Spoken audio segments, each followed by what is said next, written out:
Yes. Okay. So we already seen in the last lecture the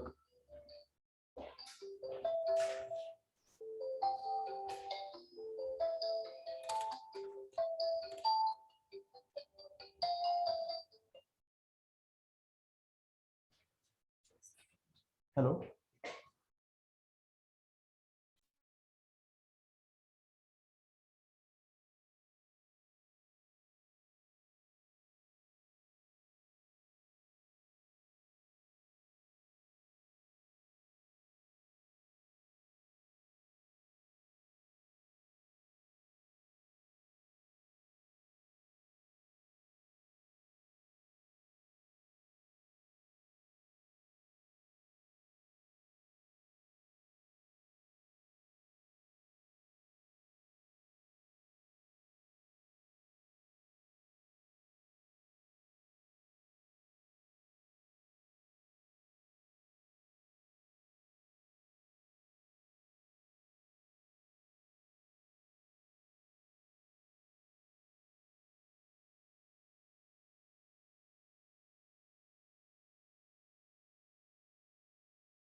Yes.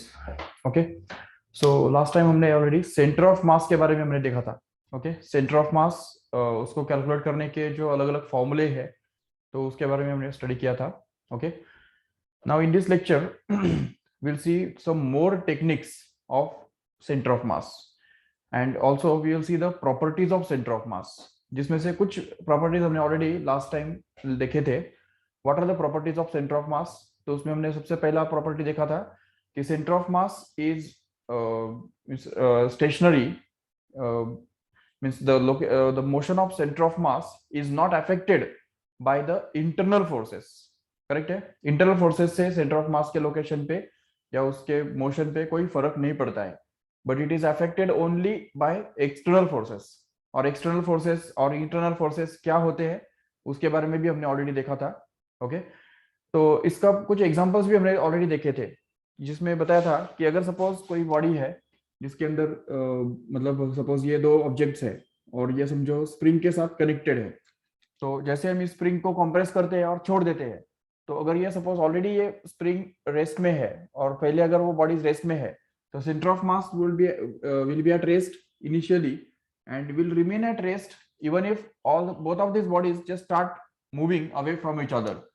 तो ये हमने देखा था. इवन ये भी हमने देखा था कि अगर सपोज कोई बॉम्ब ब्लास्ट होता है और अगर बॉम्ब रेस्ट में है तो जो उसके दो टुकड़े या दो या तीन जो जितने भी टुकड़े होंगे तो वो टुकड़े अगर इस तरफ ट्रेवल करते हैं तो उनका सेंटर ऑफ मास जो है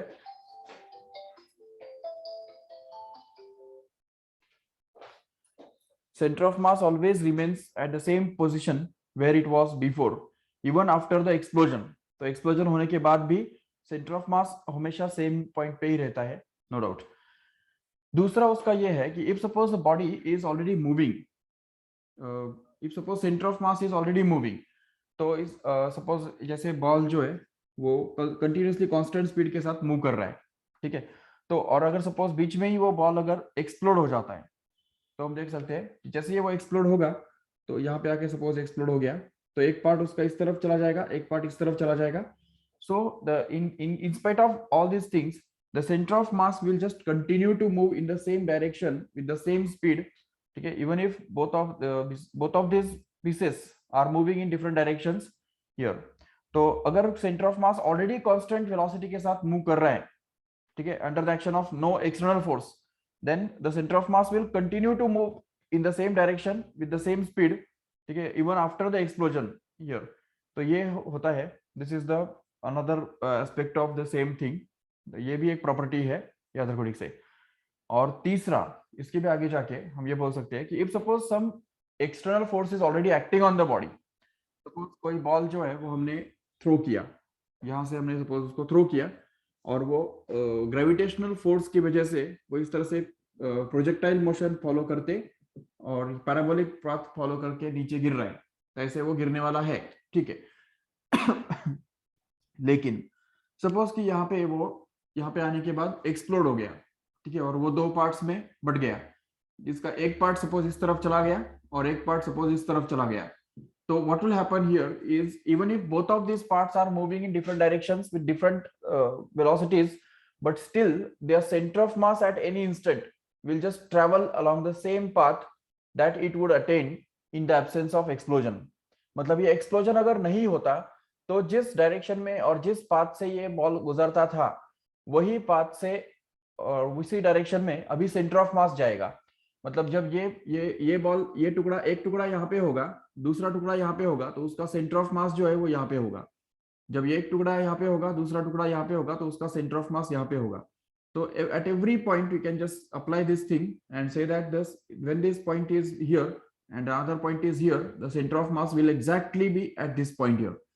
तो मतलब ये सभी सेंटर ऑफ मास वाले पॉइंट्स को अगर हम ज्वाइन करेंगे तो ये वाला पाथ हमको मिलेगा, जो कि ऑलरेडी ये बॉल ट्रैवल करने वाला था अगर एक्सप्लोजन नहीं होता तो ये चीज हमको समझना है. These are the properties of centre of mass you have to understand. So ये बात याद रखो ठीक से कि centre of mass, motion of centre of mass is not at all affected by the internal forces, but it is affected only by the external forces here.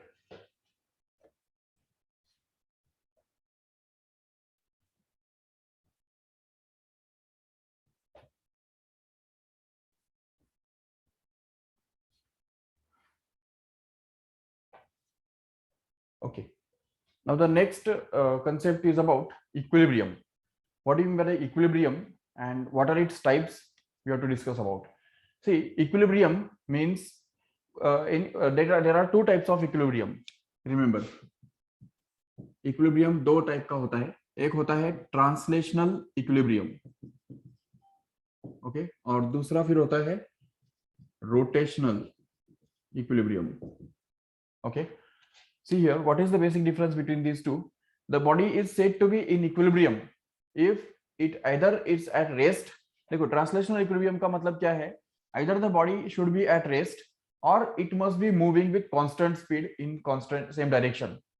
ठीक है, अगर कोई बॉडी अगर रेस्ट में है या तो फिर कांस्टेंट वेलोसिटी के साथ मोशन में है तो इसको हम बोलेंगे it is going to be in translational equilibrium.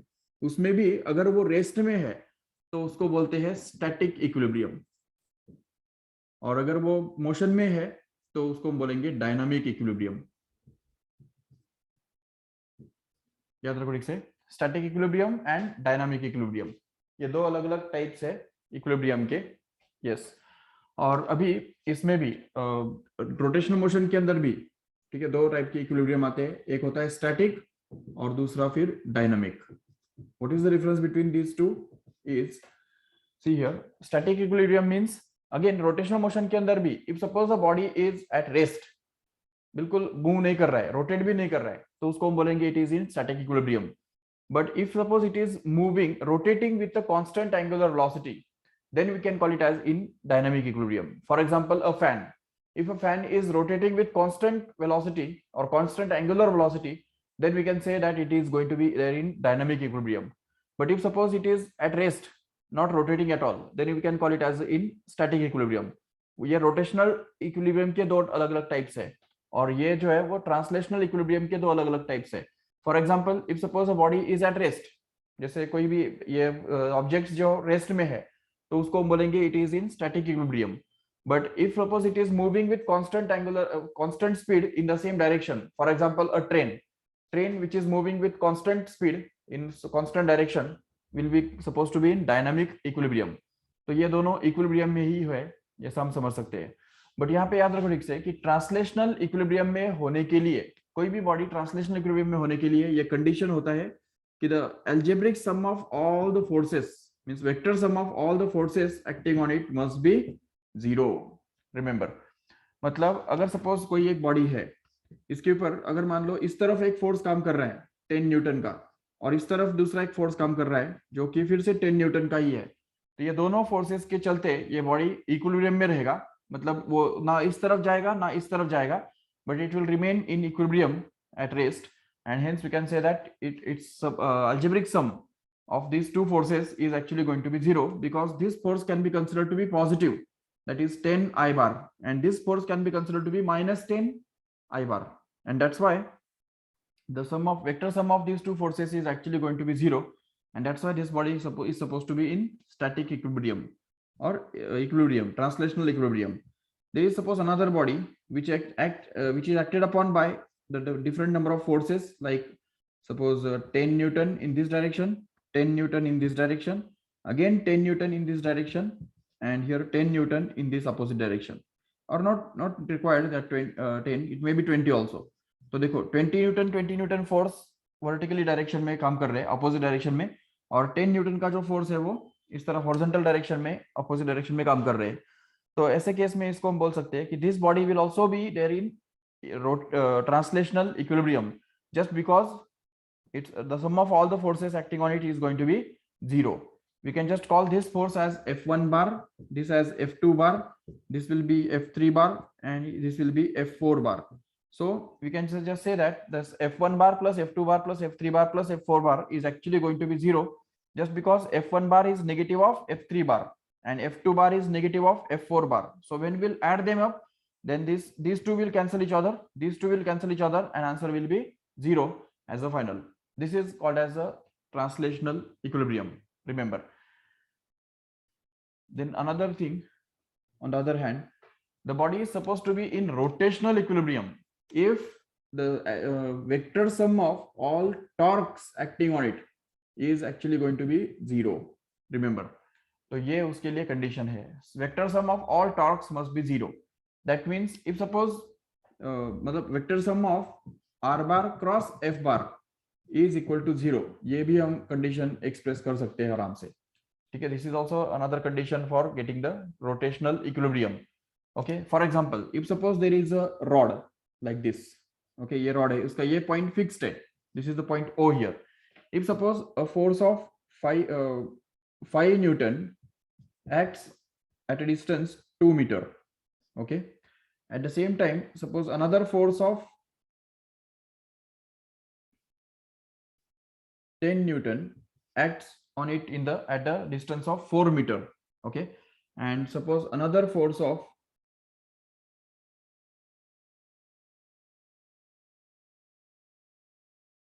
suppose 2 Newton is acting at a distance of 6 meter, okay, and there is another force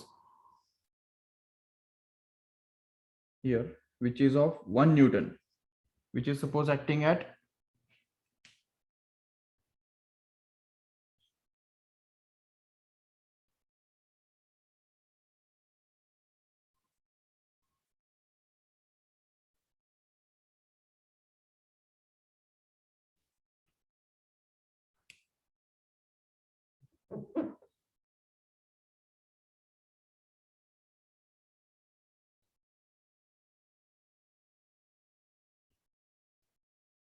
okay, ये एक है.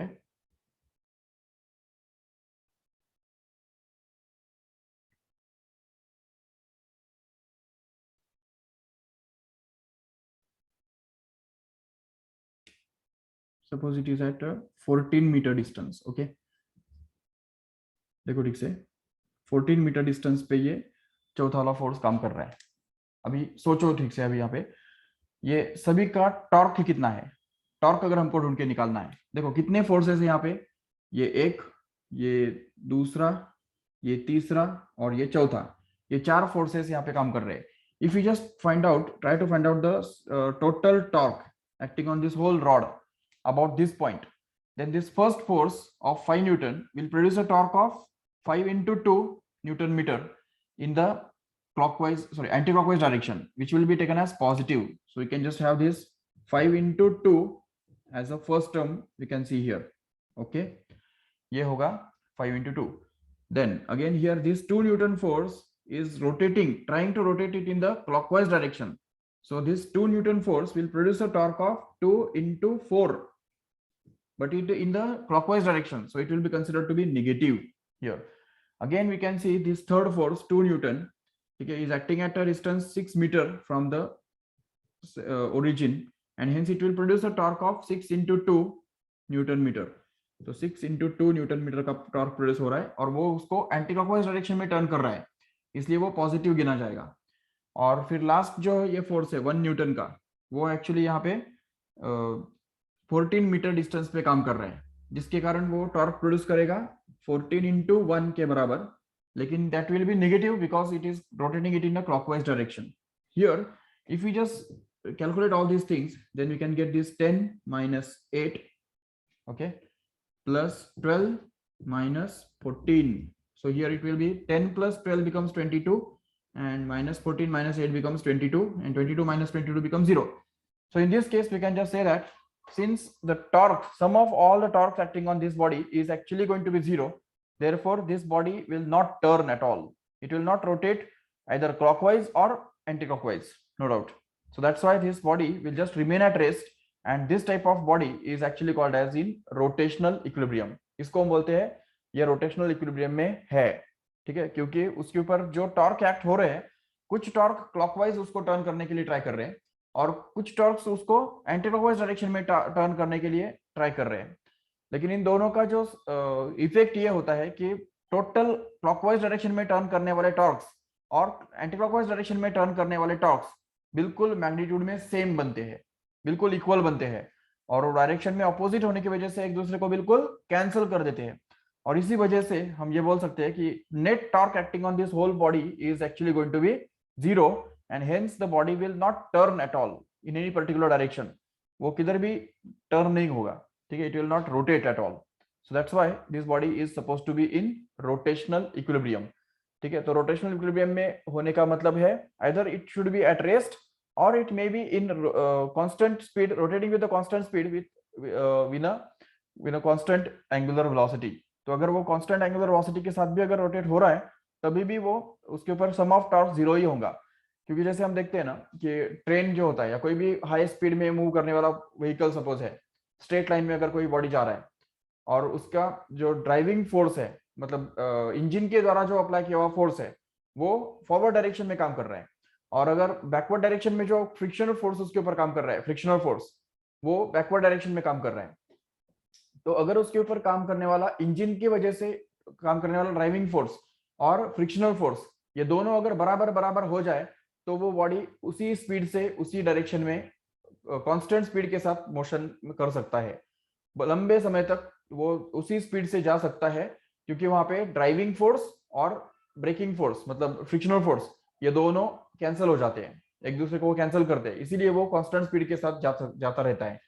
Even in the same way here also in dynamic rotational equilibrium, if suppose a fan is rotating with constant speed for long time, suppose 1 घंटे पहले हमने fan चालू किया और अभी भी वो कंटिन्यूअसली कांस्टेंट स्पीड के साथ रोटेट हो रहा है, उसका रीजन क्या हो सकता है, क्यों वो कांस्टेंट स्पीड से के साथ रोटेट हो रहा है? क्योंकि उसके ऊपर एक तो इलेक्ट्रिक टॉर्क काम कर ही रहा है, जो उसको एक क्लॉकवाइज डायरेक्शन में टर्न करने के लिए ट्राई कर रहा है, और एट द सेम टाइम उसके जो बॉल बेरिंग्स होते हैं, उस बॉल बेरिंग्स के अंदर फ्रिक्शन भी काम कर रहा है, और वो फ्रिक्शन उसको अपोजिट टॉर्क अप्लाई कर रहा है, अपोजिट डायरेक्शन में वो रोटेट करने के लिए ट्राई कर रहा है, ठीक है, जिसके वजह से वो मतलब उस टॉर्क को अपोज कर रहे हैं. तो एक्सटर्नल टॉर्क, 2 टॉर्क यहाँ पे काम कर रहे हैं, एक तो ड्राइविंग टॉर्क, फिर से जो इलेक्ट्रिक टॉर्क उसको हम बोल सकते हैं, और दूसरा फ्रिक्शनल टॉर्क. तो ये इलेक्ट्रिक टॉर्क और फ्रिक्शनल टॉर्क, ये दोनों बराबर बराबर बन जाते हैं, तो तब जाके फैन का स्पीड बिल्कुल कांस्टेंट हो जाता है, ठीक है, जिसकी वजह से फैन जो है वो लंबे समय तक उसी स्पीड पे कंटिन्यूअसली घूम सकता है. तो this is also example of equilibrium, इसको भी इक्विलिब्रियम ही बोलेंगे, and this will also happen only when the sum of all the torques will be 0, but this is called as dynamic equilibrium because fan is already rotating with constant angular velocity. But if suppose the fan is at rest, then the total torque will be 0, and this will be the static equilibrium. So this is all about the equilibrium.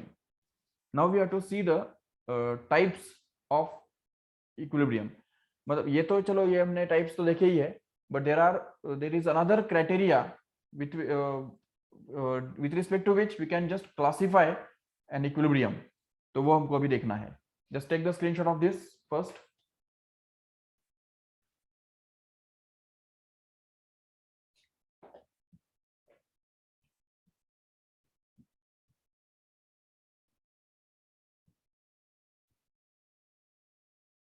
तो ये तो अच्छी तरह से याद रख लो कि translational equilibrium के अंदर हम जानते हैं कि बॉडी जो है वो रेस्ट में हो सकता है या तो मोशन में हो सकता है. Now we'll just see the types of static equilibrium. Translational motion के अंदर के जो स्टैटिक इक्विलिब्रियम है उसके 3 टाइप्स हमको अभी देखने हैं. See here. So static equilibrium is of 3 types. First is called as a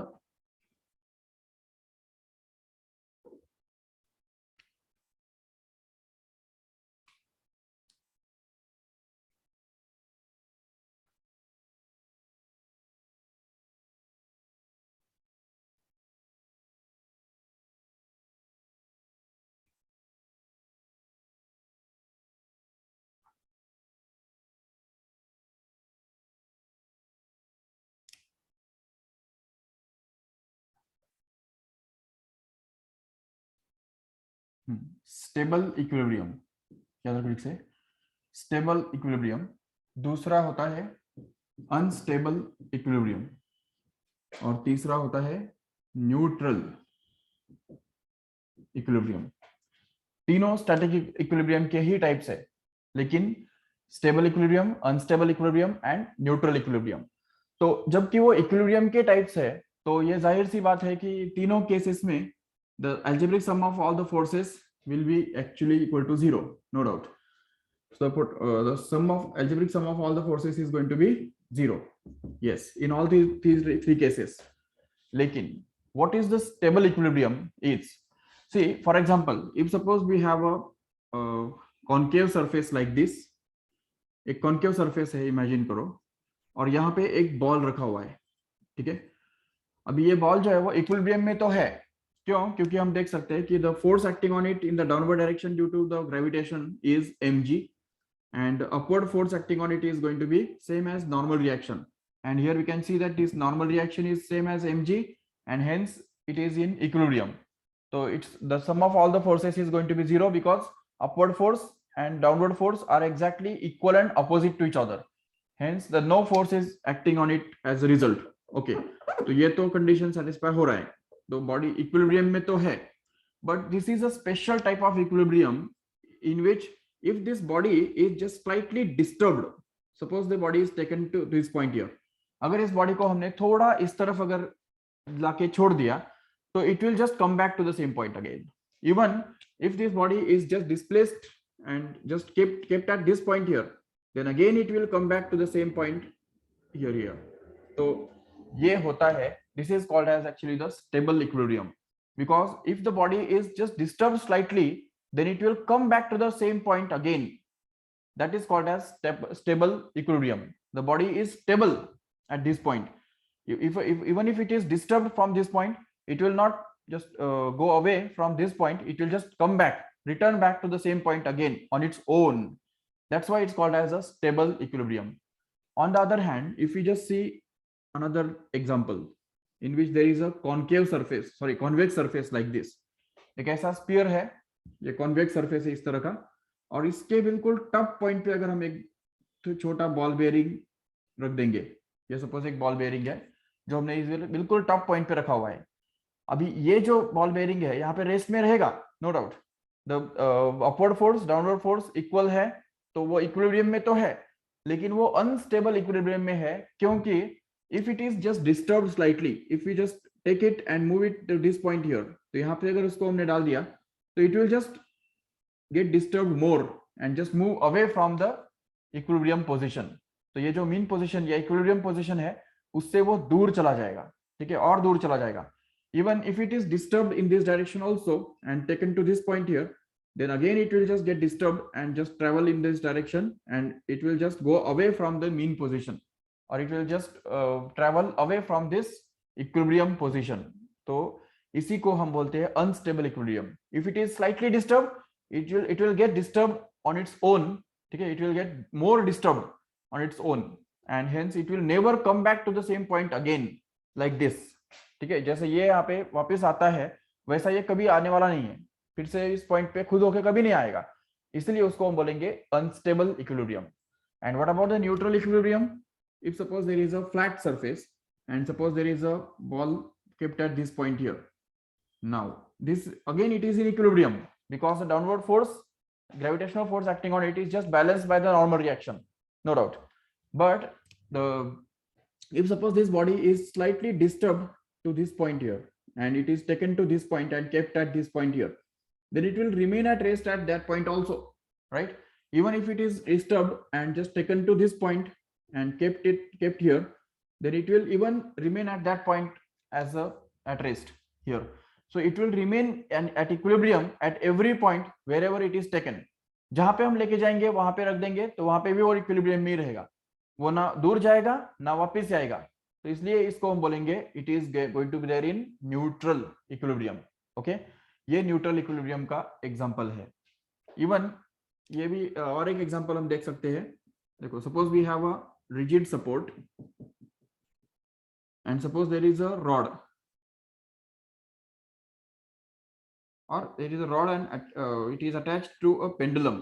suppose एक बॉल, हेवी बॉल उसके साथ बंधा हुआ है। Now this is going to be there in stable equilibrium, because if it is just disturbed and just taken to this another point here, it will come back to the same point again. If it is disturbed again in opposite direction and just released there, it will just come back to the same point again. That's why it's called as in stable equilibrium. But if suppose there is a rod which is kept on the surface like this, एक surface के ऊपर इस तरह से खड़ा रखा है, और इस तरह से हमने उसको, उसके ऊपर एक पेंडुलम है और ऐसे अगर उसको खड़ा करके रखा है, देखो ठीक से, means it is supported from the bottom. Okay, जैसे ये पेन है, इस पेन को अगर मैं इस तरह से, अगर यहाँ पे इस तरह से बैलेंस कर दूंगा, ठीक है, इस तरह से उसको खड़ा कर दूंगा, कर सकते हैं। एक अगर हॉरिजॉन्टल सरफेस अगर मुझे मिल जाए तो उस हॉरिजॉन्टल सरफेस पे वो इस तरह से खड़ा रह सकता है, नो डाउट। लेकिन इसमें और इसमें क्या फर्क है, देखो ठीक से, अगर इसको थोड़ा भी डिस्टर्ब किया तो नीचे गिर जाएगा, राइट। सेम वैसे ही जैसे यहाँ पे अगर इनने इसको थोड़ा डिस्टर्ब किया, it will just move away from this mean position and will never come back to the same point again here. Even if it is disturbed in this direction, then also it will just get disturbed more and more, and it will just continuously move away from this mean position and will never come back to the same point again.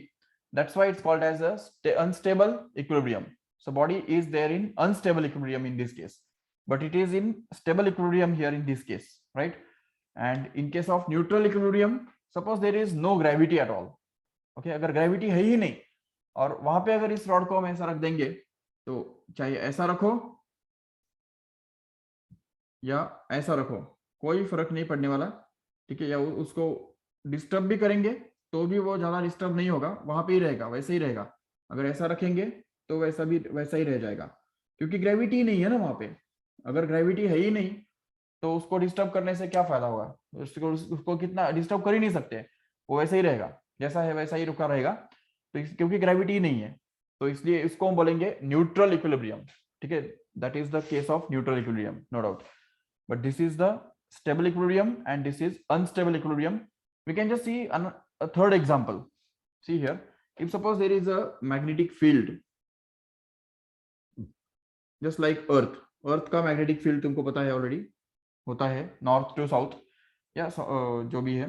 अभी यहाँ पे अगर एक magnetic needle अगर हमने रख दिया इस तरह से, देखो, जिसका सपोज नॉर्थ पोल इस डायरेक्शन में फेसिंग है और साउथ पोल जो है वो इस डायरेक्शन में फेसिंग है, यस। तो ऐसे अगर इसको मैंने रख दिया तो क्या होगा, देख सकते हो ठीक से, क्योंकि ये जो मैग्नेटिक फील्ड है वो जिसके द्वारा प्रोड्यूस किया हुआ है वो एक्चुअली नॉर्थ पोल होना चाहिए और इस तरफ एक्चुअली साउथ पोल होना चाहिए, क्योंकि मैग्नेटिक फील्ड हमेशा कैसा होता है, नॉर्थ से साउथ की तरफ होता है। तो अगर ऐसा हमने एक मैग्नेटिक नीडल यहाँ पे रख दिया तो it will be there in the stable equilibrium, just because अभी इस ऐसे मैग्नेटिक फील्ड में वो ऐसे ही रहने के लिए ट्राई करता है हमेशा, इसलिए वो स्टेबल इक्विलिब्रियम में रहेगा। क्योंकि अगर इसको हमने थोड़ा डिस्टर्ब कर दिया, ऐसे अगर कर दिया, तो it will just come back to the same point again. If it is disturbed like this, it will again come back to the same point again. मतलब अगर एक मैग्नेटिक नीडल हमने ऐसे रख दिया है तो it will always remain in north south direction, हमेशा वो नॉर्थ साउथ डायरेक्शन में रहता है, no doubt. But if suppose it is disturb slightly, अगर उसको थोड़ा डिस्टर्ब करते हैं तो वो थोड़ा डिस्टर्ब होते होते फिर से एक पॉइंट पे आके रुक जाता है, ऐसे ही डायरेक्शन में आके रुक जाता है, नो डाउट। इसको हम बोलते हैं stable equilibrium. But in on the other hand, if suppose there is another magnetic field, ठीक है, in which the magnetic needle is placed, but this time it is placed like this, उल्टा रख दिया उसको हमने ऐसे। ये देखो, ये हमारा साउथ पोल है और ये एक्चुअली नॉर्थ पोल है। अभी इस केस में क्या होगा, देख सकते हो ठीक से, ये नॉर्थ पोल इस नॉर्थ पोल को रिपेल करेगा and it will exert some force on this north pole in this direction, and even this south pole also will exert some force on this south pole in this direction, and because of these two forces, and both of these forces are exactly going to be along the line, एक ही line के along वो काम कर रहे हैं, so they will just cancel each other, but because of that the magnet will remain stationary in this position only, but even if it is disturbed slightly it will just flip immediately। अगर उसको हम थोड़ा भी disturb करेंगे तो तुरंत वो flip हो जाएगा और ऐसे बन जाएगा। ये हम समझ सकते हैं। This is unstable equilibrium here in this case, because the magnet is temporarily at rest, but if it is disturbed slightly it will just come to the stable equilibrium back again, and that's why it's called as an unstable equilibrium। और तीसरा रहा neutral equilibrium की बात। तो neutral equilibrium के अंदर क्या होता है, if suppose there is no magnetic field and a magnet is kept like this, so it will be supposed to be in neutral equilibrium, because magnetic field ही नहीं ना वहां पे। अगर मैग्नेटिक फील्ड नहीं है तो मैग्नेट को कैसा भी रखो वो वैसे ही रुकेगा, अगर उसको थोड़ा टर्न कर दो वैसा रुकेगा, तो और टर्न कर दो वैसा ही रुकेगा, तो जैसे उसको रखेंगे वैसा ही वो रह जाएगा, क्योंकि मैग्नेटिक फील्ड है ही नहीं, तो इसलिए उसको हम बोलेंगे न्यूट्रल इक्विलिब्रियम। तो देखो कंपेरेटिवली अगर हम यहाँ पे डिस्कस करते हैं what is the basic difference between stable equilibrium, unstable equilibrium and neutral equilibrium, तो सबसे पहली बात हमको मिलती है कि the vector sum of all the forces acting on the body is going to be zero in all this three cases. ये तो कॉमन सेम प्रॉपर्टी है, सेम चीज हो गया, लेकिन डिस्टिंग्विशिंग पॉइंट क्या है, तो देख सकते हो ठीक से कि यहाँ पे स्टेबल इक्विलिब्रियम के अंदर क्या होता है कि potential energy of the body is minimum. Remember, minimum, the body has minimum potential energy at the mean position, stable equilibrium position. जैसे अभी यहाँ पे देखो, यहाँ पे बॉल जब तक है तो वो पोटेंशियल एनर्जी उसका मिनिमम होगा, थोड़ा भी अगर हम उसको डिस्टर्ब करेंगे तो वो थोड़ा ऊपर जाएगा, that means it's potential energy will increase when it is disturbed, and hence it will just try to come back to the same minimum potential energy level, and that's why it will be called as it in stable equilibrium। But in case of unstable equilibrium the potential energy of the body is actually going to be maximum होता है potential energy। We can compare this potential energy of the ball at this point, it is maximum as compared to the potential energy at any other point। जैसे हम इसको disturb करेंगे तो उसका potential energy उल्टा कम कम कम कम होता जाएगा, and hence in order to attain the minimum potential energy level it will just go away from the mean position, because at mean position its potential energy is going to be maximum। But in case of neutral equilibrium the potential energy is actually going to be constant, it is neither minimum nor it is maximum, it is going to be constant at all the points। Even if it is disturbed the potential energy doesn't change, the potential energy remains constant, that's why we can call it as a neutral equilibrium। ये हमको समझना है।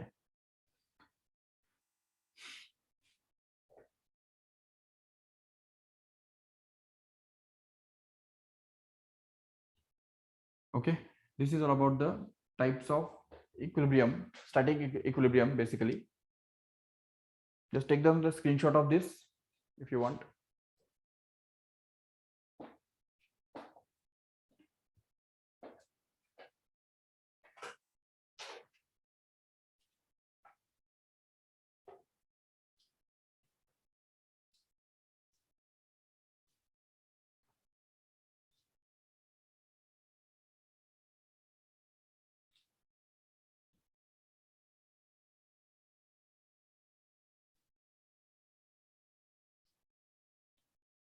Okay, yes, so I think we have finished with this chapter at this point here। यहाँ पे chapter खत्म होता है, ठीक है, to the theory level। Obviously numericals are left, we'll just continue them in the next lecture, ठीक है। तो तब तक लेकिन फॉर्मूले सारे लर्न करके रखो ठीक से प्रॉपर। Okay, yes. और ये ऑफलाइन और ऑनलाइन लेक्चर्स का कोई कंफ्यूजन तो नहीं हो रहा है ना आपको? क्योंकि थोड़ा सा मुझे लग रहा है ऐसा कि आपके दिमाग में थोड़ा सा कंफ्यूजन ही चल रहा है। एक्चुअली क्या है, मुझे मैं पूरा बताता हूँ। देखो वाडिया ब्रांच पे 2:30 बजे से लेक्चर है जो कि ऑफलाइन रहने वाला है, और वो ऑनलाइन भी रहेगा, लेकिन अभी मैं आज का और कल का लेक्चर मैंने ऑनलाइन नहीं ब्रॉडकास्ट किया, क्योंकि ऑलरेडी साउंड चैप्टर जो है वो मैं ऑलरेडी इवनिंग में ऑफलाइन में ले ही रहा हूँ, तो वो आप अटेंड कर सकते हो, नो प्रॉब्लम। सो जो वाडिया ब्रांच पे ऑफलाइन आना चाहते हैं तो उनके लिए 2:30 का लेक्चर ऑफलाइन होगा और 4 o'clock और 5 o'clock वाला जो लेक्चर है वो ऑनलाइन रहेगा। ठीक है, याद रखो ठीक से। और दूसरा, जो विश्रांतवाड़ी ब्रांच में ऑफलाइन आने वाले हैं, जो आना चाहते हैं, तो उनके लिए 4 और 5 बजे का जो लेक्चर है, ये 2 लेक्चर्स उनको ऑनलाइन रहेंगे। ओके। और जो 6 और 7 बजे के जो 2 लेक्चर्स है वो तुम्हारे लिए ऑफलाइन रहेंगे। ठीक है। और जो ऑनलाइन रहना चाहते हैं, जो ऑनलाइन सिर्फ ओनली ऑनलाइन ही अटेंड करने वाले हैं, ठीक है, घर से ही वो अटेंड करने वाले हैं, ऑफलाइन किधर भी नहीं जाने वाले, तो उनके लिए 4, 5 और 6 और 7 ये चारों लेक्चर्स ऑनलाइन ही रहेंगे। उसमें से यही होगा कि एक 4 बजे का जो लेक्चर है वो वाडिया ब्रांच से, मतलब कॉनॉट प्लेस ब्रांच से ऑफलाइन रहेगा, लेकिन वो ऑनलाइन भी अवेलेबल रहेगा। और दूसरा जो 6 बजे का जो लेक्चर है, 6 बजे और 7 बजे का जो लेक्चर है, ये दोनों लेक्चर्स विश्रांतवाड़ी ब्रांच में ऑफलाइन भी चल रहे होंगे और वही ऑनलाइन भी ब्रॉडकास्ट होंगे। और 5 बजे का जो लेक्चर है वो प्योरली ऑनलाइन ही होगा। ठीक है, जो ऑफलाइन किधर भी नहीं होगा, 5 बजे वाला लेक्चर। ठीक है, तो ये थोड़ा सा नोट करके रखो। ठीक है सर कल के लेक्चर में जब आपने लास्ट में डाउट पूछा था तो मैंने आपको कुछ पूछा था, आपने लेक्चर एंड कर दिया। Okay okay. नहीं, एक्चुअली वो मैंने जो माइक डाला था ना उसमें, तो वो माइक की वजह से स्पीकर डिसेबल हो गया था, वो मुझे बाद में पता चला एक्चुअली। वो मैं एक्चुअली वहाँ पे कल स्टैंड वगैरह और लैपटॉप वगैरह नहीं लेके गया था ना, इसलिए थोड़ा सा प्रॉब्लम हुआ था। बट कोई प्रॉब्लम नहीं, आज के लेक्चर में वैसा कोई प्रॉब्लम नहीं होगा। ठीक है। अभी यहाँ पे कैसा कि मैं लैपटॉप भी होता है और मोबाइल से भी ज्वाइन करता हूँ, तो लैपटॉप से मुझे साउंड सुनाई देता है स्पीकर्स के द्वारा, और मतलब मेरा आवाज़ भी आपको पहुँचता है माइक के द्वारा। तो वो थोड़ा सा टेक्निकल प्रॉब्लम ही समझ लो। ठीक है। ठीक है, आज आज स्टार्टिंग में वो डाउट पूछ लो, कोई प्रॉब्लम नहीं। ठीक है। हाँ सर। ओके, चलेगा। So ठीक है, so let us stop here. Thank you all of you. Bye.